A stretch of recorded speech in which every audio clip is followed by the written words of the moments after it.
औज़ुबिल्लाहिमिनश्शैतानिर्रजीम बिस्मिल्लाहिर्रहमानिर्रहीम। इय्याका नअबुदु व इय्याका नस्तईन। ख़ावर नईम हाशमी ऑफिशियल में आपकी खिदमत में सलाम पेश करता हूँ।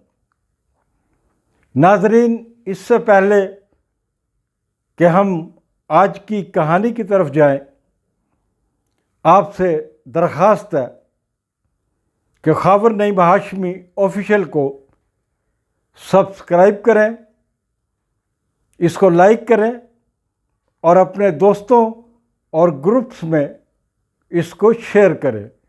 आपका बहुत बहुत शुक्रिया। और मैं शुक्रिया अदा करना चाहता हूँ, शुक्रिया उन तमाम दोस्तों का, उन तमाम अहबाब का जिन्होंने बड़ी तादाद में अब तक एक कलील अरसे में बड़ी तादाद में मेरे इस चैनल को सब्सक्राइब किया है, पसंद किया है। आपके कमेंट्स मैं रोज़ाना पढ़ता हूँ। आपकी बहुत सारी फरमाइशें हैं, मेरी तरफ वाजिब है। जैसा मैंने पहले भी आपको बताया कि लोग कुछ ऐसी फरमाइशें भी करते हैं जो मेरे बस में नहीं है, लेकिन मैं हत्तुल मकदूर कोशिश करूँगा कि बारी बारी सब दोस्तों की फरमाइशें पूरी करता रहूँ। तो चलिए चलते हैं आज की कहानी की तरफ। हमारी पिछली कहानी थी रक्कासा और अदाकारा इमरोज़िया से एक अखबार के एडिटर की, एक सीनियर सहाफ़ी की। इमरोज़िया की कहानी को जितनी पजीराई मिली ये हैरान कुन है। तो चलिए आज की कहानी इमरोज़िया की ना सही, इमरोज़िया के बारे में फिर बताता चलूँ कि इमरोज़िया के जिस आशिक का हमने ज़िक्र किया था उनको इंतकाल किए तो कई बरस हो गए, लेकिन मैंने बताया था आपको कि डायरेक्टर जर्राल रिजवी के घर में पिछले दिनों इमरोज़िया से जब मुलाकात हुई तो बेसाख्ता मेरे जहन में आया कि अब भी तेरा हुस्न, अब भी तेरा हुस्न, मगर क्या कीजिए। अब भी दिलकश है, अब भी दिलकश है तेरा हुस्न, मगर क्या कीजिए। इमरोज़िया आज भी खूबसूरत लगती है। तो कहानी है उसी एडिटर की जिसने इश्क किया इमरोज़िया से। इमरोज़िया से इश्क के बाद वो एडिटर साहब बाज़ सियासी हालात की वजह से अमेरिका में भी चले गए, वहाँ पे एक अरसा रहे, फिर वापस आए, फिर एक और बड़े अखबार के एडिटर बने। उसके बाद एक नया ग्रुप आया, बहुत बड़ा ग्रुप आया एक और, वो उस ग्रुप से वाबस्ता हुए और आखिरी वक्त तक, जब तक कि उन्हें हॉस्पिटल में एडमिट ना होना पड़ा और वो बिल्कुल अपने होशो हवास खो बैठे थे। उससे कुछ अर्सा पहले उसी मेरे मोअज़्ज़ज़ और मोहतरम,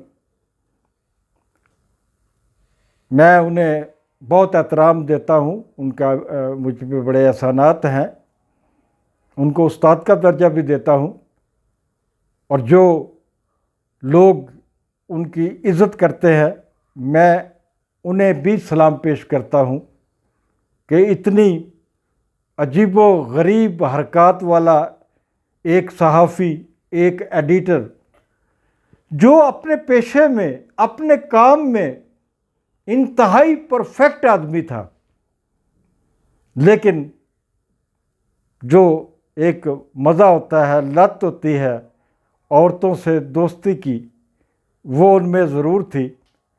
और ये कहानी मैं इसलिए नहीं सुना रहा कि उनकी ज़िंदगी के किसी तारीख पहलू को उजागर करूं।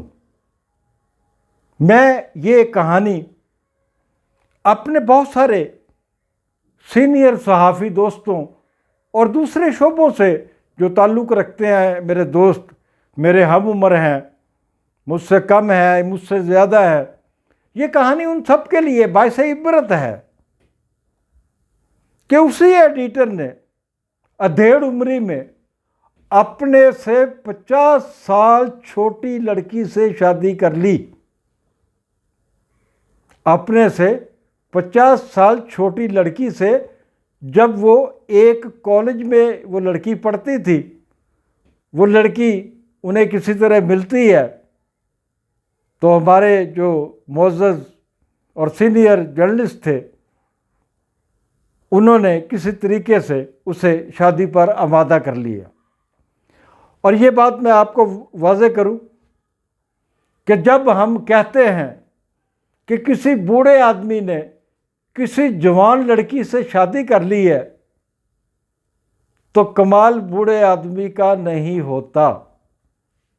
ये बात हमेशा याद रखिएगा नाजरीन, मेरे सुनने वालों, मुझे देखने वालों, एक बात हमेशा याद रखना, तजुर्बे की बात आपको बता रहा हूँ कि जब कोई बुढ़ा किसी जवान लड़की से शादी करता है तो कमाल बूढ़े आदमी का नहीं होता, कमाल होता है उस नौजवान और नौ उम्र लड़की का जिसे ऐसे किसी बूढ़े आदमी की तलाश होती है। ये शादी हो जाती है। वो एडिटर साहब दुनिया को ये बताने के लिए बहुत सब कुछ करते हैं कि देखो, मैंने एक छोटी उम्र की तालबा से शादी कर ली जो मुझसे 50 साल छोटी है। बड़े बड़े सहाफ़ियों के घरों में मैं भी गया, उन मोअज़्ज़ज़ सहाफ़ी की नौ उम्र लड़की से शादी के हवाले से जो नॉन जर्नलिस्टों में नाम नहीं लूँगा, मैं अपने घरों में, अपने फार्म हाउसेस में दावतें की, दोस्तों को बुलाया, फिर वो दुल्हन जो है उनका तारफ़ भी कराया गया।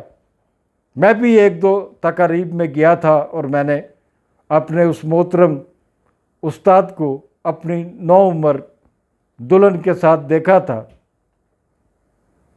फिर वो उस्ताद सहाफ़ी, मोहतरम सहाफ़ी बीमार होते हैं, कोमा में चले जाते हैं, हॉस्पिटल में एडमिट कर दिया जाता है। डॉक्टर मायूस हो जाते हैं उनसे कि ये शायद कोमा से बाहर निकलते हैं या नहीं निकलते। मेरा नहीं ख्याल था कि ये कोमा में इंतकाल कर जाएंगे, मेरा नहीं ख्याल था, क्योंकि इससे पहले मैं एक और इन्हीं सहाफ़ी के और इन्हीं के हम उम्र और अपने इंतहाई पसंदीदा साथी, सीनियर साथी मुन्नो भाई को भी कोमा की हालत में देख चुका था। अमेरिका से डॉक्टर भी बुलवाए गए थे। डॉक्टरों की, अमेरिकन डॉक्टरों की एक टीम जो है वो जो हॉस्पिटल है, बहुत मशहूर हॉस्पिटल है डिफेंस में, वहाँ पे दाखिल थे। तो उन डॉक्टरों ने उन्हें देखकर मुन्नो भाई की बीवी को कहा था कि भाभी, आपने इन्हें क्यों तकलीफ़ में रखा हुआ है, ये तो बेजान है, ये मुर्दा हैं, ये ऑक्सीजन सिलेंडर जो है ये हटवा दीजिए और इन्हें इनकी जगह पे, इनके मुकाम पे पहुंचा दिया जाए आसानी से, आप एक लाश को तकलीफ़ दे रहे हैं। ये मुकालमा मुन्नो भाई साहबा की बेगम साहबा से उन डॉक्टरों ने किया था। मैंने देखा उस वक्त कि मुन्नो भाई ने उन अमेरिकन डॉक्टरों की बात को अनसुनी कर दिया था और फैसला किया था कि मुन्नो भाई, जब तक मैं चाहूँगी वो यहीं रहेंगे, क्योंकि उन्हें यकीन था कि मुन्नो भाई ज़िंदगी की तरफ लौट आएंगे। और ऐसा ही हुआ था, ऐसा ही अजूबा हुआ था। मुन्नो भाई एकदम होश में आ जाते हैं, वो ज़िंदगी की तरफ, भरपूर ज़िंदगी की तरफ वापस लौट आते हैं। वो मुन्नो भाई जो बड़ी बड़ी अदबी और सहाफ़ती और सकाफ़ती महफ़िलों की सदारत किया करते थे, मुन्नो भाई ने वही दोबारा शुरू कर दिया। उनके कोमा से आने के बाद और अमली ज़िंदगी शुरू करने के बाद और दोबारा कालम नवीसी बाकायदगी से शुरू करने के बाद मेरी बेशुमार मुलाकातें रहीं मुन्नो भाई से। और मुन्नो भाई उसके बाद 5-6 साल तक ज़िंदा रहे, बिलाखिर उन्हें जाना था, चले गए। लेकिन हम आते हैं असल कहानी की तरफ, उस एडिटर की कहानी की तरफ, जिस एडिटर के हवाले से हमने आपको पिछली कहानी उस एडिटर का और रकासा इमरोज़िया का इश्क दिखाया था कि उस एडिटर साहब ने, उन एडिटर साहब ने, उन मोहतरम एडिटर साहब ने, उन मोहतरम सहाफ़ी साहब ने, जिन्होंने अपने से 50 साल छोटी लड़की से शादी की और फिर वो एक मरहले में कोमा में चले जाते हैं, हॉस्पिटल में एडमिट हो जाते हैं।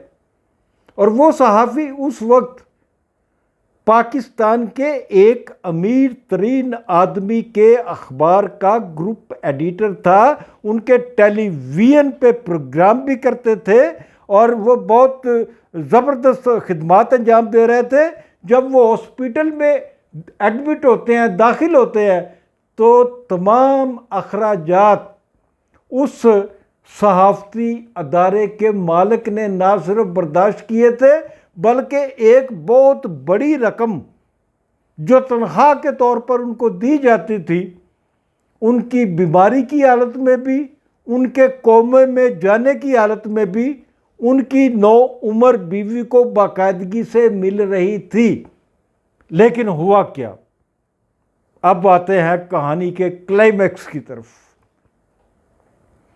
होता ऐसे है कि जब वो सीनियर सहाफ़ी हॉस्पिटल में कोमा में पड़े होते हैं, तो उनकी नौ उम्र दुल्हन उनका मोबाइल अपने कब्ज़े में ले लेती है और उस मोबाइल नंबर पे जो सैकड़ों की तादाद में उनके दोस्तों, जानने वालों, रिश्तेदारों और पूरी दुनिया में फैले हुए अहबाब के जो मोबाइल नंबर्स होते हैं, उन पे पैगामात अरसाल किए जाते हैं कि मेरे शौहर फलाना अजीम सहाफ़ी हालत कोमा में है और उसके तिब्बी अखराजात के लिए इतने पैसे चाहिए, आप बराए करम मदद करें हमारी, उनकी ज़िंदगी और मौत का सवाल है।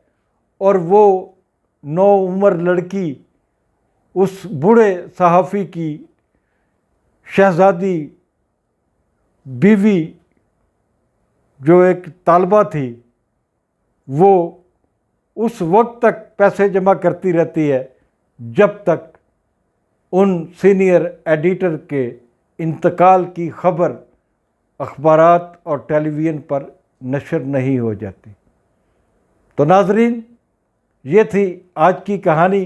मैं जाते जाते फिर गुजारिश करूँगा, ख़ावर नईम हाशमी ऑफिशियल को सब्सक्राइब करें, घंटी का जो बटन है इसको लाजमन दबाएं। खुदा हाफिज़।